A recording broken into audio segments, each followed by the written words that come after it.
When I tell you that some of us, some of our brothers, want to add their voice on things that beyond their knowledge, things that beyond their capability, some of you think that is a joke.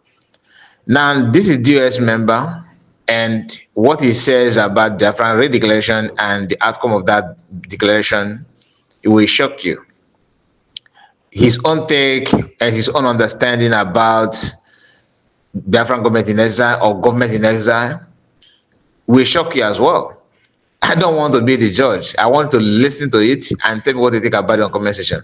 Like the video and subscribe if you're new. Share it and let it go wide. God bless you. Oh yes. Ama m n'ebe ụfọdụ n'ime unu zaga ndị Biafra na ugbu a ihe na-emegbuola unu. A na-awụwagharị ndị ekperima. Akwa ihe na-emegbuola unu. Ọ dịghịzi otu onye n'ime unu nwere ọnụ. Ọwụ na ayọrọ m Chineke site n'ike Chukwu ogologo ndụ na-arụsi ike anyị bata afọ ọhụrụ. Na akpụkpọ ụkwụ nwere size adị m ready iji itiri unu ọnụ na ihe ndekọ unu yara. Akwa o doola unu anya. Mmadụ Chineke kere mepere ọnụ na ya na-edikle yi Biafra. Ka ya wuru n'obodo onye ọzọ enwe ndị kụgara gị aka. Enwe ndị na-akụrụ gị aka, ndị ahụ sọpọtụrụ gị kụgara gị aka. I nwego obi Chineke n'ebe ha nọ ka ị ghara idisapọint ha. Unu asị na unu na-edikle yi Biafra. Tụtụrụ aha Biafra Maazị Nnamdi Kanu seticha ya hachicha ya otu ọ ga-adị unu amakpute unu ewere propaganda mabata na ya bịa gbasasịa ya dịka ebe a gbarụrụ nwangele. Akwa ume na obi ajụọla unu oyi unu ga-ahụ ihe unu mere onwe unu. Akwa unu nọ look at ihe na-anaghị eme unu amamodu skuul unu gara amaghị m ndị iberibe ihe mmadụ Chineke kere nọ n'obodo onye ọzọ na ya na-edikile yi Biafra iwu onye ara arọ igbo akwa ihe onye kwuru ụdị ihe a nne ọmụkwara gị ị nwere nne ị nwekwara thinking fọkọt. Mmadụ Chineke kere ugbu a ọfọ Jizọs mpụta ugbu a masị gị na aga m edikile yi Biafra na South Africa ebe ahụ m bi ma ọ na m ga-agawa Amerịka dikile yi Biafra kpọọ ya eze ịdịgo ụmụazị wude mmakpughe m ala pịam 24 ma m kwuo odokwu a na-edikile yi Biafra as a country. Biafra ọwụ steeti ọwụ local gọọmenti. Unu ọmakwa ihe a na-akpọ strọgụl. Unu ọmakwa ihe a na-akpọ strọgụl. Unu ọmakwa ihe a na-akpọ strọgụl. Unu ọmakwa ihe a na-akpọ idikile yi country. That na mbọsị ọwụla o setiri na a ga-edikile yi Biafra.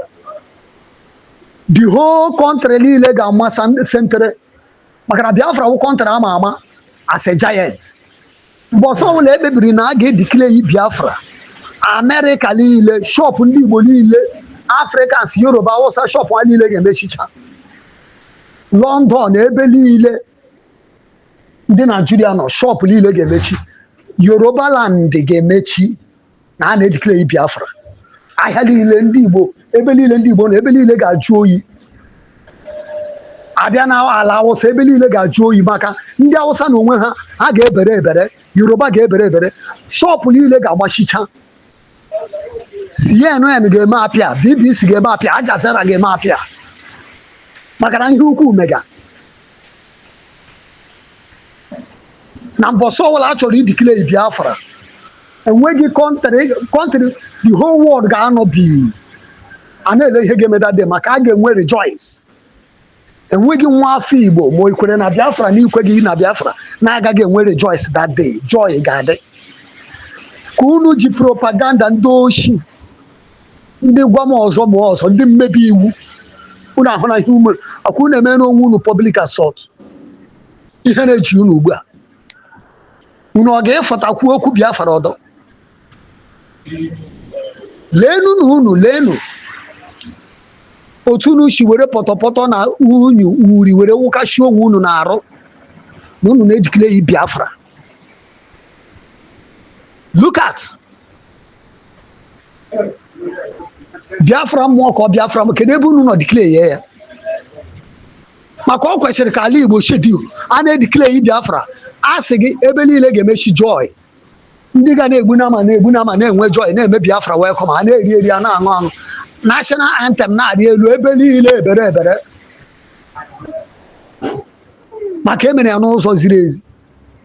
Cross River, Rivers steeti, ebe niile ga-anọbi, ndị eze niile ga-apụtachi, ichie niile. Unu ahụra ihe unu mere onwe unu, ịhụra ihe mere onwe gị, public assault bụ okporokolo lawa Owere. Unu ahụra ihe unu mere onwe unu. A na-ekwu otu ewere oke nwaanyị ọwụ, anaghị m efolo ha, amakwanụ m aha ya, ya pụta na ya wụ onye Biafra. Ọ dị ka sị anụ n'olu m na ya na-edikile, nwaanyị apụta na ya na-edikile eyi Biafra. Ịmakwa ụmụ nwoke niile nọ dị that day, that is eweziga ozi Chineke. Ana m asị ama m ihe m gara ịkpụ unu. Nwoke gị nọrọ tụtụrụ okpuru ede, kpuru n'isi, yiri up and down, pụtara nwaanyị, na nwaanyị na-edikile eyi Biafra. Ya na-ekwega na-ekwe ya hoo, nwaanyị na-ekwega na-ekwe ya hoo na họl. Arụ mere. Nwoke nwere nsọ n'ala Igbo, nwoke nwere nsọ, nwoke nwere swag. Ụmụ nwoke niile nọ n'ala Igbo kekake, ndị ichie, ndị nna, ha na-enwe swag, nwee nsọpụrụ, nwee ezigbote nsọ. Ka unu na outside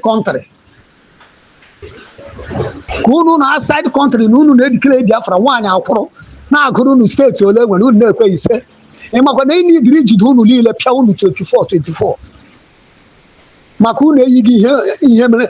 That is unu eyighị ụgụ mere n'ala Igbo, unu yiri ụgụ mere na north, ụgụ akụrụ na desert. Unu kpọnwụrụ na nwoke.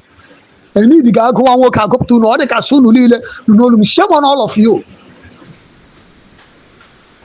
Agwa gị na unu ga-ebitere iwu Maazị Nnamdi Kanu, unu ekwe. Unu maka onye a na-akpọ Ọhamadike, ịtara ji ego ole? Onye yere mmụọ so, maka na mmụọ na-arụ n'ụzọ ya, ọnwụghị ya nwa na-arụ. Unu echenye ya okwu n'isi, ọ kwọrọ n'aka onye kụrụ ya, ọ kwọrọ n'aka onye kụrụ ya. Maazị ji tụtụrụ ihe niile, mejichaa hazie okporo ụzọ ya dị mma. Unu eburu ụgalị, propaganda, ekperimas, efulefu, fere jụrụ, gama okomoko na-adịghị ihe amamihe ka unu ọrụ n'ahịa were tụtụrụ strọgụlụ. Maazị mechichara ha, sachia ya, butere Biafra ahụ ọjọọ. Flag ahụ chọọ ka unu tọọ flag ahụ, dowe otu flag ndị Naijiria chidere. Ọnọdụ unu chọrọ idowe flag anyị, unu chọrọ idowe ya ka ọ dị ka flag ndị Naijiria, ka ọ were unu amapụta n'ike ka unu gbanwee that flag ka ọ wụọ kọs. Unu ga-ahụ ihe unu mere onwe unu. Jee leenụ nshi unu nyere n'Igbo ka na-echi. Nke awụgide ahịrị wee ochicha ya, kilia under some hours or seconds or minutes. Jeenu leenụ nshi unu nyụkọrọ ihe ọ na-echi, and ọ ga-echigbuchi unu one by one n'ala Igbo. Jee leenụ kemgbe unu malitere idikile Biafra, jee leenụ ihe unu mere n'ala Igbo.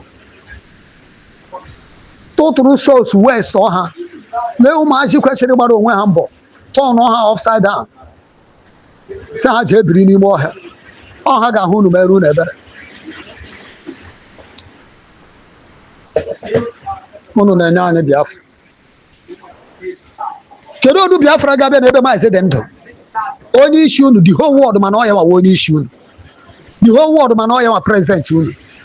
Mana eji ndị mmadụ ga na-ajụ ndị ọdị iberibe, eji president ha eji. Unu apụta na unu chọrọ ka Maazị pụta, na ọhịa unu kwo na-eme strọgụlụ kunu from the unu agbanwee ndị mmụ ihu abụọ. From the ọwụzi ka Maazị pụta, ya rụzie na unu chọrọ inye anyị Biafra. Mmadụ na ọkata ya ga-adabere n'oche wute ata ịnọdụ ọdụ. Ọ dị possible? Gị dabere n'oche, ịdọdị gị ọdụ, gị dabe n'oche, ị ga-apịa n'isi n'ala ma ọ ga-adaba n'olulu. Nnamdi ka na-ewere rice pasịara unu riwe, unu ahapụ rice, adọwara unu tebụl mkpụrụ ndeke nọ n'ala na-awụji n'ọnụ. Maazị ewere mkpụrụ ụkwa biga unu riwe, unu ahapụ mkpụrụ ụkwa na-eri mkpụrụ chi ewu, ihere megbu unu. So mmadụ ga-apụtakwa ugbu a kwuo okwu Biafra ọzọ.